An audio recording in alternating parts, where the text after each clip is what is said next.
प्रत्येक उपासक को ये बड़ी बात सूक्ष्मता से समझनी चाहिए कि स्पृहा का भी त्याग करना है। हमें अपने निर्वाह की चिंता का त्याग करना है, तभी तो शरणागति पुष्ट होगी।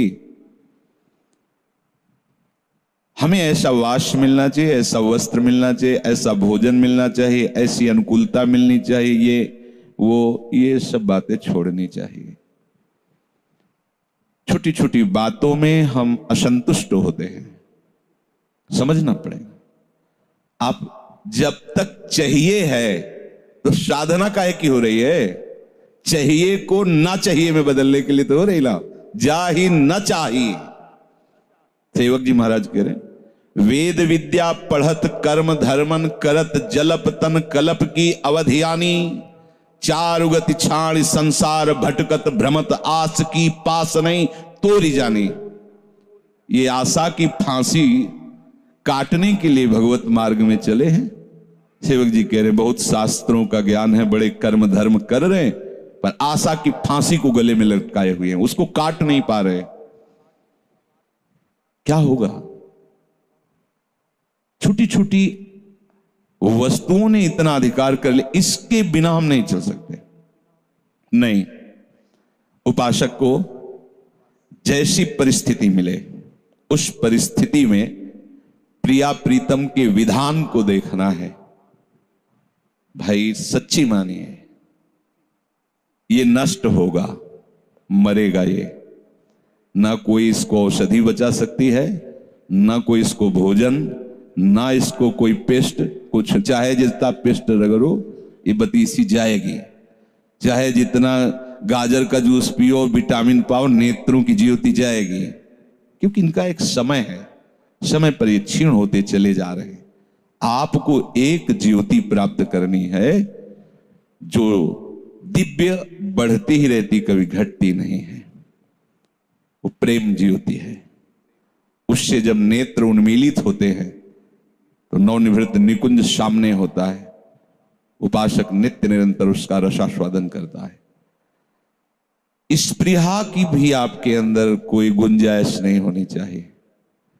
मिल रहा है जो जैसा मेरे आराध्य देव का मंगल विधान है, कभी कोई चाह नहीं, कभी कोई लड़ाई झगड़ा नहीं। उपासक होकर मुझे ऐसा चाहिए, बस आप समझ लीजिए कि आप किस बात के उपासक हैं। चाहिए जथालाव संतोष सदा काहू सो कछु न चाहोगो। हृदय में बैठा लो बात। ये चाहिए तो उसी समय विवेक से उसे काटिए। क्यों चाहिए? नहीं चाहिए। अगर जरूरत होगी तो जिनकी शरणागति हम स्वीकार किए हुए हैं वो सर्वज्ञ हैं, सर्वशक्तिमान हैं, सर्वत्र हैं, उनके लिए कोई दुर्लभ है क्या? तो वो हमें नहीं दे रहे, अर्थात मुझे जरूरत नहीं है। वो मुझे नहीं दे रहे तो मुझे जरूरत नहीं है, क्योंकि उनका विधान ऐसा है। हमें कोई मांग नहीं रखनी, हमें ये अनुकूल पड़ता है, वो जानते हैं ना, और वो नहीं दे रहे हैं। इसका मतलब है कि हमें ये अनुकूल पड़ता है, इस बात को भी मिटाना वो चाहते हैं। मिटा दो, फिर तो शरीर रोगी हो जाएगा। तो बचा लोगे क्या अनुकूल भोग पा करके? देखो ना, सब अनुकूल ही तो पा रहे हैं और सब अस्पताल जा रहे हैं। थोड़ा विवेक को जागृत करके ये स्पृहा को नष्ट करो। मांग हो जाती है उपासक को प्रतिकूलता के समय अनुकूलता की, इसे स्पृहा कहते हैं। मिटाओ इसको, बिल्कुल ऐसे रहो जैसे वो चाहें वैसे। पहला श्रीमद चतुरासी जी के पद का पंक्ति है, जोई जोई, ये सिद्ध पंक्ति है। यहीं से नित्य विहार रस में प्रवेश होता है। स्वामी जी महाराज, ज्यों ज्यों राखत हो त्यों त्यों रहियत हो हरि। अब आप विचार करके देखो, ये महापुरुष श्री जी की प्यारी सखियां हैं, नित्य विहार रस को प्रदान करने के लिए आई हैं। सिद्धांत में पहली पहली पंक्ति, ज्यों ज्यों राखत हो त्यों त्यों रहियत हो, जोई जोई प्यारो करे सोई मोहि भावे। तो आप इन्हीं की तो शरण में होकर उपासना कर रहे हो, फिर आपको ये चाहिए, अमुक चाहिए। अपने लोगों को गुरुजनों ने यही सिखाया है कि जीवन में ऐसा अभ्यास करो कि जिस दिन तुम्हें कुछ ना मिले तो ये न लगे कि ये चाहिए ही। शरीर रोग से ग्रसित है, इसलिए कुछ दिनचर्या में खान पान का नियम है, नहीं तो पीछे अगर 4 दिन रोज दूध पिया शयन के समय श्री जी का भोग, तो 8 दिन नहीं, अभ्यास नहीं। चाय पिलानी 1 लीटर बना के पिला दो, छुट्टी। 10-12 दिन नहीं कि रोज 1-1 कप। अब वो सर दर्द करेगा अगर नहीं पिएंगे। हमारा ब्लड प्रेशर डाउन हो तो कॉफी चाहिए 3-4 बार। नमक पानी घोर के पियो ना, जो सहज है और बढ़ाएगा। कॉफी क्यों? और आप संयम से चलेंगे तो ब्लड प्रेशर लो क्यों होगा, हाई क्यों होगा? सम रहेगा। सब चिंतन से है इसका प्रभाव। आप असत आचरण करेंगे, आपका चिंतन असत रहेगा तो हाई और लो होता रहेगा। नहीं, वो हाई लो सब सब में आ जाएगा। अनुकूलता के लिए, शरीर स्वस्थता के लिए, बहुत लंबे समय तक जीवित रहने के लिए बाबा जी नहीं बने। श्री जी को प्राप्त करने के लिए। श्री जी की प्राप्ति कैसे होती है? बोले विहाय कामान्य, समस्त कामनाओं का जिसने त्याग कर दिया है। सर्वान पुमाश्चरति निष्पृहा, बढ़िया जीवन चल रहा है, व्यवहार में भी है, पर कोई स्पृहा नहीं। जैसा प्रभु विधान कर रहे हैं, गुरुदेव विधान कर रहे हैं, उसी विधान में हम राजी हैं। कोई चाह नहीं। साधुता चाह मिटाने के लिए है। अब इसे बैठा लो, तभी निरंतर नाम जप कर सकते हो। जीवन निर्वाह के लिए प्राप्त और अप्राप्त वस्तुओं के विषय में जो सोचता है, अप्राप्त वस्तुओं की प्राप्ति हो जाए, प्राप्ति की रक्षा हो जाए, वो कभी अनन्य चिंतन नहीं कर सकता, वो निरंतर भजन नहीं कर सकता। ध्यान रखना, जो निरंतर भजन करते हैं वो प्राप्त वस्तु की रक्षा और अप्राप्त वस्तु की प्राप्ति की चाह को मिटा देते हैं, क्योंकि ये ठेका ठाकुर जी ने लिया है। योगक्षेमम वहाम्यहम, योग अप्राप्ति की प्राप्ति कराना और क्षेम प्राप्ति की रक्षा करना। सत्संग में जो वाक्य आपकी श्रवणेंद्री में पढ़ रहे हैं, मनन करो उनको और धारण करो। बेपरवाह हो जाओगे, बहुत दुलार मिलेगा, बहुत बढ़िया अनुकूलता मिलेगी, जो अनुकूलता और प्रतिकूलता से परे है। हर समय आप आनंद में डूबे रहेंगे। कभी इतना गुड़ भी मिल जाता था ना गंगा किनारे, तो ऐसे आकाश की तरफ देखते थे, सोच कितने कृपालु हो। एकदम निर्जन एकांत में कोई गाय चराने वाला आया, गंगा जल पिया, बैठे देखा, बाबा कुछ खाया नहीं, तो हम तो गुड़ लाए थे, लेंगे? हाँ।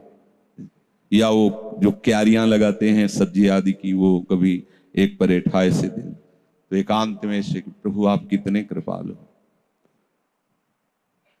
वो प्रतिपल कृपा को देखता रहता है, डूबता रहता है, हर समय दुलार दिखाई देता है। और जब आप इच्छा करके विचरण करोगे व्यवहार में, तो आपको प्रभु की कृपा का आप अनुभव नहीं कर पाओगे। ये इच्छा प्रभु से दूर करने वाली बात है, तो क्यों रखो? तुम्हारी इच्छा रखने से कुछ हो जाएगा क्या? तो रखो ही क्यों इसे? इसको भी दे डालो ना प्रभु के चरणों में। पर सुनते सब हैं, और जब इनके उत्तर आते हैं तब लगता है साधु है, ये उपासक है, ये क्या है, तो है क्या ये? तब फिर अंदर से लगता है कि इसका मतलब सुख वांछा से तुम केवल अपने देह पोषण के लिए ऐसा भाव रखते हो बाबा जी का, अभी तुम्हें परमार्थ में चलने का उत्साह नहीं आया है। बस ध्यान रखो, बड़े कृपा पात्र हो, जिससे सत्संग सुनने को मिल रहा है, उससे भी बढ़िया कृपा का वो अनुभव करेगा जो उसका मनन करके आचरण में उतारता है। हम क्यों इच्छा करें? इसका मतलब आपकी शरणागति कमजोर है। शरणागत इच्छा नहीं करता। शरणागत का पोषण प्रभु अनंत माताओं का वात्सल्य लिए आगे से आगे करते रहते, उससे सोचना नहीं पड़ता। जो अपनी बुद्धि प्रभु में स्थित किए हुए, उसकी स्पृहा का भी नाश हो जाता है, निष्पृहा। क्योंकि जो सिद्ध पुरुष होता है उसको शरीर से कोई मतलब नहीं रहता, क्योंकि जिसके लिए शरीर मिला था वो काम बन गया है। शरीर मिला था भगवत प्राप्ति के लिए, शरीर मिला था अज्ञान निवृत्ति करके स्वरूप स्थिति के लिए, वो अच्छे से समझ गया उस बात। अब वो आज शरीर रहे या चला जाए, स्वस्थ रहे या बीमार रहे, अनुकूल परिस्थिति है, उसको कोई मतलब नहीं होता। उपासक शरीर को समर्पित कर दिया है राग सहित। तो सिद्ध में तो ऐसा होता नहीं, उपासक को ऐसा करना नहीं है, क्योंकि पहुंचना तो वही ना। तन मन प्राण सर्वस्व जब प्रियाजू को समर्पित है तो इतनी व्यवस्था नहीं जानती क्या, किसको कब क्या कैसे चाहिए। बस अगर हमारी ऐसी व्यवस्था तो वैसे रख रही, वैसी व्यवस्था तो वैसे रख रही, हम राजी हैं उसी में जिसमें उनकी रजा है। हम क्यों चाहें कि हमारे लिए ऐसी व्यवस्था हो जाए। चाह ही मिटाना उपासक की सिद्धावस्था में पहुंचने का संकेत है। जो अपनी चाह के पोषण में लगा रहता है, देखो छोटी छोटी बातों में गुस्सा हो जाना, छोटी छोटी बातों, परमार्थ का महत्व नहीं, गुरु गुरु मंत्र शास्त्र कोई महत्व नहीं, अनुकूलता का महत्व है। देखो ना, तो क्या साधना है? अनुकूलता कोई साधना है? अरे अनुकूलता को मिटाने के लिए तो साधना की जाती है। स्पृहा भी वो महापुरुष के हृदय में नहीं होती जिसकी बुद्धि भगवान में स्थित है। उपासक को बेपरवाह हो जाना चाहिए अपनी तरफ से। तुम हो ना बेपरवाह, तब तो तुम समझोगे ना प्रभु के कृपा प्रसाद को। निष्प्रिया का मतलब ये नहीं है कि वो कपड़ा नहीं पहनता, वो वाश में नहीं रहता, वो पदार्थों को नहीं पाता जो शरीर निर्वाह के लिए, ऐसा नहीं है। इच्छा नहीं करता, जैसा वास मिल गया, जैसा भोग मिल गया, जैसी परिस्थिति राजी है उसी में। वो बात समझना, साधना अवस्था में साधन शरीर निर्वाह के लिए जैसी प्रभु व्यवस्था करते हैं वो उसी शरीर में उसी परिस्थिति में वो राजी रहता है। बीमार है तो कोई शिकायत नहीं है, स्वस्थ है तो कोई अहंकार नहीं है। तो क्यों शिकायत नहीं होगी? अब शरीर बीमार हो गया, अब तो साधना नहीं बनेगी ना। अब साधना बनेगी जिससे भगवत प्राप्ति होती है, क्योंकि तुम्हारा अहंकार अब गलित होगा। वो अहंकार गलित होकर आर्त भाव से पुकारना ही भगवत प्राप्ति का स्वरूप है। सब कुछ भागवतिक चेष्टाएं की गोपी जनों ने, जब प्रभु अंतर्धान हो गए रास में, सब भागवतिक चेष्टाएं हैं। लीला गायन, लीला अभिनय, प्रत्येक लता से पूछना सब। लेकिन भगवत प्राप्ति कब हो रही हो? भगवान उनके बीच में कब प्रकट हो रहे हैं? जब आर्त भाव से अब कोई उपाय नहीं रह गया है। तो रुरुदु सुस्वरम राजन कृष्ण दर्शन लालसा, तो तासा महावीर भूत छौरी स्मयमान मुखाम्बुजा, पीतांबर धरा सृगवी साक्षान मनमथुन। उन्हीं के बीच में ही प्रभु प्रकट हो गए। जब उपासक अहंकार रहित होकर दैन्य भाव से कि अब तो कोई साधन करने लायक ही नहीं रहा, हे करुणा निधान, वही गोपीजनों के बीच में ही प्रकट हो गए। कुछ कर सकते हो तब तक कर लो, बिना करे वो आएगा भी नहीं। वो स्थिति तभी आती है जब हार गया। वहीं श्री कृष्ण थे जहां द्रौपदी थी। नहीं, एक भी सहयोग नहीं मिल रहा है, श्री कृष्ण का एक भी संकेत नहीं मिल रहा। बहुत प्यार प्रभु करते हैं द्रौपदी जी को, द्रौपदी जी भी प्रभु को प्यार करते हैं। थोड़ी अनन्यता में अभी ढिलाईपन था। 5 पति बलवान, सभा में एक से एक धर्मात्मा, ऐसा कैसे हो सकता है? लेकिन ऐसा हुआ। देखा वो अपनी ग्रीवा झुकाए बैठे हैं, कोई उत्तर नहीं दे रहा, कोई रोक नहीं रहा। ये दुष्ट अमर्यादित चेष्टा करते ही जा रहे हैं। यज्ञ से प्रकट हुई, किसी स्त्री से प्रकट नहीं हुई। मंत्रों के द्वारा यज्ञ की आहुति से श्री द्रौपदी जी का प्रादुर्भाव हुआ है। बल से रोका। जब देखा 10,000 हाथियों का बल रखने वाला, कितनी देर हम इससे लड़ पाएंगे? दांत से पकड़ लिया। जब देखा आप एक ही झटके में दांत से भी वस्त्र छूट जाएगा, अब कोई नहीं। हे कृष्ण द्वारिका वासिन, ये शब्द पूरा नहीं हुआ था और भगवान वस्त्र रूप से प्रकट हो गए।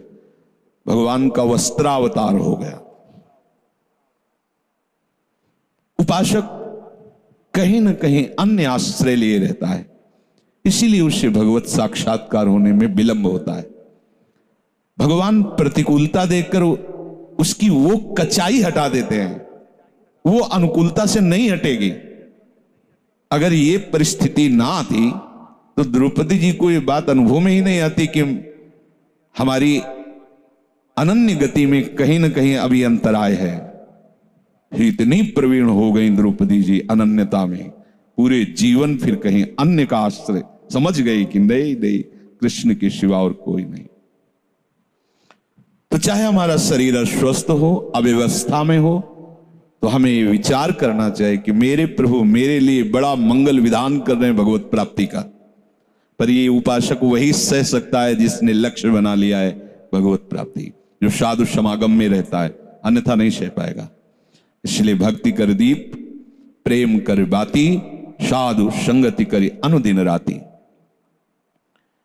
कोई भी कामना और स्पृहा का त्याग किए बिना स्थित प्रज्ञ नहीं हो सकता, अटल बुद्धि निश्चल बुद्धि वाला नहीं हो सकता भगवत में अटल बुद्धि।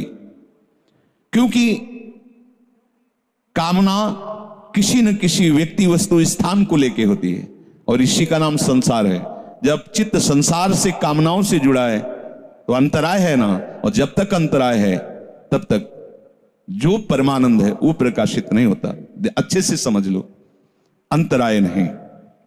आप जितना अंतराय रखते हैं उतने अंतराय में है प्रिया प्रीतम।